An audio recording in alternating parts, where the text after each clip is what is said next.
Hi hello welcome back. ഇന്ന് നമുക്ക് മുട്ട ചേർക്കാതെ എങ്ങനെ ഒരു ബ്രൗണി ഉണ്ടാക്കിയെടുക്കാമെന്ന് കണ്ടാലോ. മുട്ട കഴിക്കാത്തവരെയും നമ്മൾ പരിഗണിക്കണമല്ലേ. ഇന്ന് അടിപൊളി ഒരു ബ്രൗണിയാണ് കേട്ടോ ഉണ്ടാക്കുന്നത്. ബ്രൗണി ചൂടാറുന്നത് വരെ വെയിറ്റ് ചെയ്യാനുള്ള ക്ഷമയൊന്നും ഉണ്ടായില്ല കേട്ടോ. അതാണ് ഈ അവസ്ഥ. ഇനി നമുക്ക് ബ്രൗണിയിലേക്ക് കടന്നാലോ. അതിനായിട്ടൊരു 150 ഗ്രാം ഡാർക്ക് കോമ്പൗണ്ടിലേക്ക് 50 ഗ്രാം ബട്ടറും 1/2 കപ്പ് പാലും കൂടി ചേർത്തിട്ട് ഇങ്ങനെ ആക്കുമ്പോൾ അത് മെൽറ്റായി വരും. അങ്ങനെയൊന്നും മെൽറ്റ് ആവില്ല കേട്ടോ, കഷ്ടപ്പെട്ട് മെൽറ്റാക്കി എടുക്കണം. ഇനി നമുക്ക് അതിലേക്ക് 1 ടീസ്പൂൺ ഇൻസ്റ്റൻറ്റ് കോഫി പൗഡർ ചേർത്ത് കൊടുക്കാം. കോഫി പൗഡറിൻ്റെ ഒന്നും ടേസ്റ്റ് ഇഷ്ടമല്ല എന്നുണ്ടെങ്കിൽ അത് ഒഴിവാക്കാം കേട്ടോ. ഞാനൊരു കോഫി ലവറാണേ.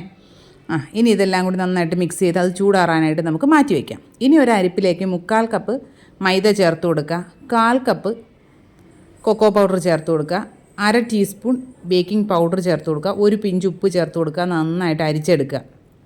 എന്നിട്ട് നമുക്ക് വീണ്ടും നന്നായിട്ട് ഈ മിക്സ് ഒന്ന് വിസ്ക് വെച്ച് നന്നായിട്ടൊന്ന് മിക്സ് ചെയ്ത് കൊടുക്കുക.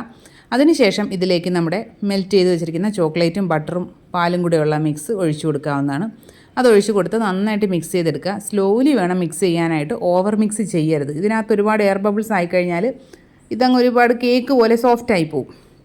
ഇനി നമുക്കിതിലേക്ക് പൊടിച്ച പഞ്ചസാരയാണ് ചേർക്കേണ്ടത്. ഞാനിപ്പോൾ 1/2 കപ്പ് പഞ്ചസാര എടുത്ത് പൊടിച്ച് ചേർക്കുകയാണ് ചെയ്യുന്നത്. നിങ്ങൾക്ക് 1/2 കപ്പ് പഞ്ചസാര അങ്ങനെ ചേർത്താലും മതിയാകും കേട്ടോ. പക്ഷേ അതൊന്ന് മെൽറ്റായി കിട്ടാൻ കുറച്ച് ബുദ്ധിമുട്ടായിരിക്കും. പഞ്ചസാരയും കൂടെ നന്നായിട്ട് മെൽറ്റായിട്ടുണ്ടേ. ഇനി എന്താണ് പരിപാടി, നമ്മുടെ ഗ്രീസ് ചെയ്ത് വെച്ചിരിക്കുന്ന ട്രേയിലേക്ക് ഒഴിച്ചു കൊടുക്കുക. ബ്രൗണി ഉണ്ടാക്കുമ്പോൾ ബട്ടർ പേപ്പർ മുഖ്യം എന്നുള്ളത് കൊണ്ട് നോക്കുമ്പോൾ ബട്ടർ പേപ്പറല്ല, പിന്നെ ഒരു A4 ഷീറ്റ് പേപ്പർ എടുത്ത് പതുക്കെ ഓയിലൊക്കെ അങ്ങ് ബ്രഷ് ചെയ്ത് സെറ്റാക്കി എടുത്തേ. ഇനി അതിലേക്ക് കുറച്ച് ചോക്ലേറ്റ് ചങ്ക്സ് കൂടെ എടുത്തിട്ട് പ്രീ ഹീറ്റ് ചെയ്ത് വെച്ചിരിക്കുന്ന പാത്രത്തിലേക്ക് വെച്ച് കൊടുക്കുക. ഒരു മീഡിയം ഫ്ലെയിമിൽ 35 to 40 മിനിറ്റ്സ്.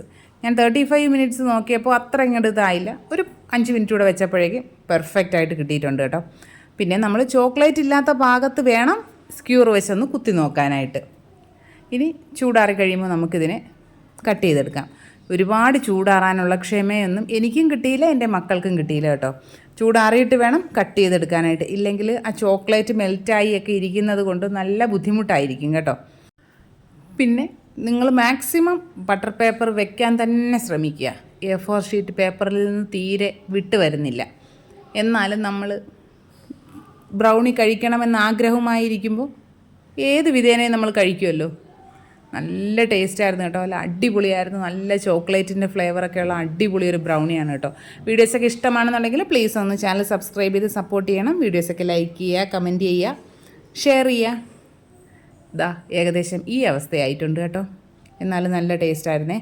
അപ്പോൾ ഇനി നമുക്ക് മറ്റൊരു അടിപൊളി വീഡിയോ ആയിട്ട് ഉടനെ തന്നെ കാണാം. അതുവരെ എല്ലാ കൂട്ടുകാർക്കും ബൈ, ടേക്ക് കെയർ.